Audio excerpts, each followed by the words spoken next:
So if you're a DJ, you'll be pleased to know we have just launched our new keyboard covers for Serato DJ for the new 2020 MacBook Pros. And they'll fit both the 13-inch and the 16-inch models. If you've got an older MacBook Pro, don't worry, we do have them for your MacBook Pro too. But anyway, let's put this keyboard cover on the new Magic Keyboard on these new MacBook Pros and show you exactly how it looks. So once you get your cover, all you need to do is take it out of the packaging and then put it onto your MacBook Pro. And as you can see, it's perfectly molded for the 2020 MacBook Pro keyboards. And then essentially how the keyboard cover works, it's color coded to help you find similar tools.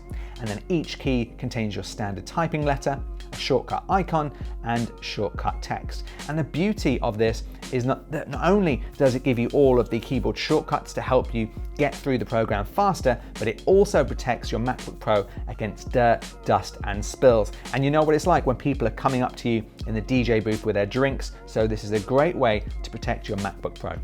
So there you go. If you want to grab one of these keyboard covers for yourself, I'll put a link in the description below, and it really just ups your DJ game and turns your MacBook Pro into a full DJ controller. So anyway, thanks for watching. If you've got any questions at all, please leave them below. As I promise, we do get back to every single one. So thanks for watching, and I'll see you in the next video.